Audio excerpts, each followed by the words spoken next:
Hey guys, it's Phyrra and it's time for another Phyrra Says. First up, my 7-year blogging anniversary is coming up. It's coming up on May 14th, which is also my husband's birthday.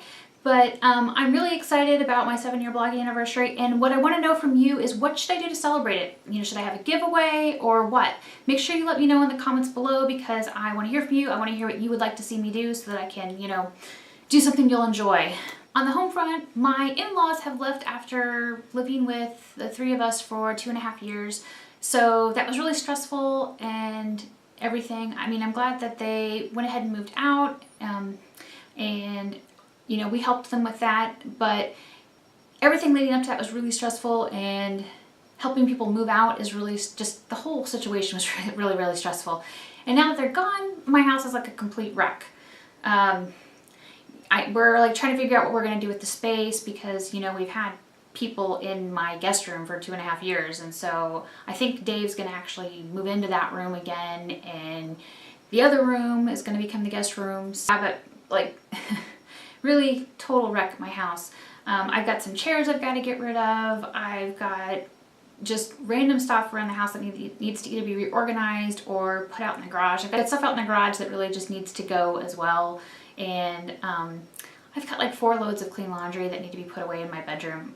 My house is just a complete wreck. Totally need to take care of that. So that's probably what I'm going to do this weekend. The joys of adulting. I just started seeing a new therapist who is awesome.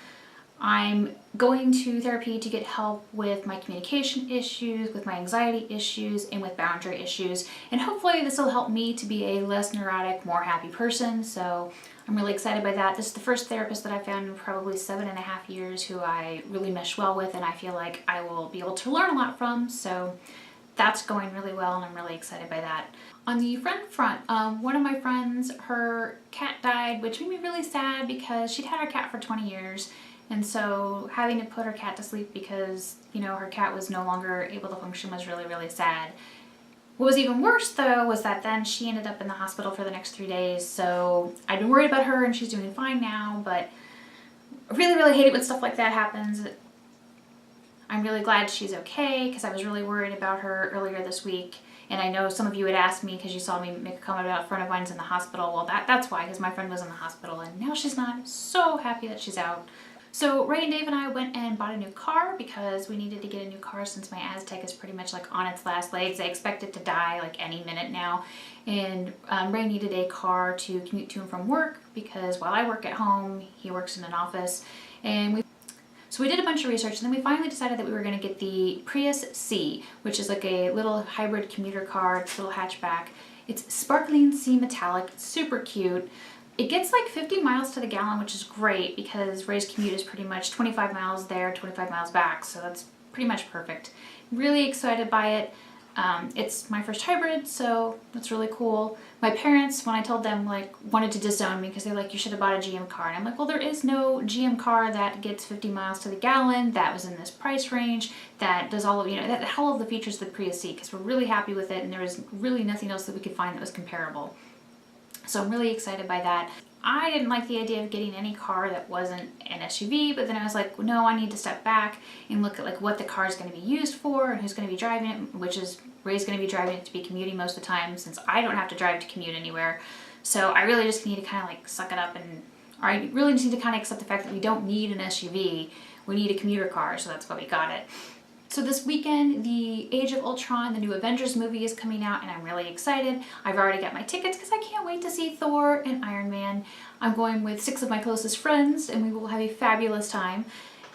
I don't know if you are excited about the movie or if you like the Avengers, but I pretty much love everything Thor and Iron Man, so I'm really, really excited that the new movie's finally out.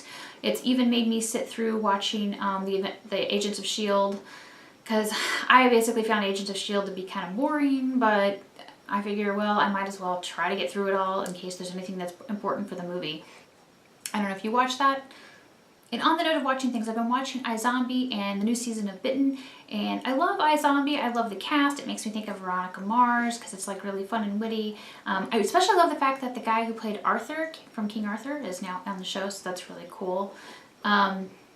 And you know, even though I'm terrified of zombies, like zombie nightmares, I'm not terrified of these zombies, so it's really kind of cool. There's only been one episode where I got really scared, and it was the one where the girl was like trapped down below in the sewer. That one like actually scared me because I'm that much of a wuss when it comes to zombies. With Bitten, I'm really kind of excited to see that it seems like it might kind of parallel the books because I've noticed Savannah and some of the witches, and I'm really interested in seeing how they end up translating that second book onto TV because I wasn't sure how well that would go, but I'm definitely looking forward to seeing how it turns out, especially because I think the season's going to be really short. So I wonder how they're going to cram everything in. If you've read the Kelly Armstrong books, what do you think of Bitten? I'm curious. On the health front for me, my eyes are doing great. I'm still light sensitive, but it's not that bad. Sometimes I'm squinty, sometimes I'm not. Oh, Phaedra wants to come say hi. Come here. Come on. Up. Come on. There's Phaedra. She's like, yes, pay attention to me. Stop making videos. But yeah, my health is doing so much better. I've been doing great at the gym. I just leveled up and I'm lifting heavier weights. My eyes have been doing great, so really happy about that. Last week I did something really, really big. I gave my friend Corinne pretty much like 85% of my MAC collection, and I'm probably gonna give her the last, I don't know, 10, probably 10%. Like, so I'll basically be left with 5% of that. And if you've been following me at all for any amount of time, you'll know that MAC became no longer cruelty-free in 2012. And when that happened, that's pretty much what pushed me into doing cruelty-free blogging, and I stopped buying MAC. So I've had like a whole bunch of MAC makeup that I've held on to that I just couldn't part with, and I gave her a ton of my eyeshadow singles. I gave her my entire lipstick collection. She got glosses, like basically anything that I gave her pretty much everything, even like half of my blushes. I think all I have left are some of the ones that I have the special packaging, a couple palettes, and then a couple blushes. Because I was just like, there's some things I can't part with. Like I can't part with my, I still can't part with my Evil Queen Oh So Fair, which is this really pretty light pink thing. Even though I don't wear it, I don't wear most of the MAC makeup, but I just couldn't part with it. But that's why I was really proud of myself that basically I was able to give her like about 85%, 80%, something like that, and just be done with it. So anyway, that's what's going on with me. That's what's going on in my life. I've probably babbled at you far longer than you needed. If you made it all the way to this if you made it all the way to the end of this video, thank you so much for listening. Be sure you let me know what you think I should do for my blogging anniversary. I want to hear from you. Thanks so much for watching.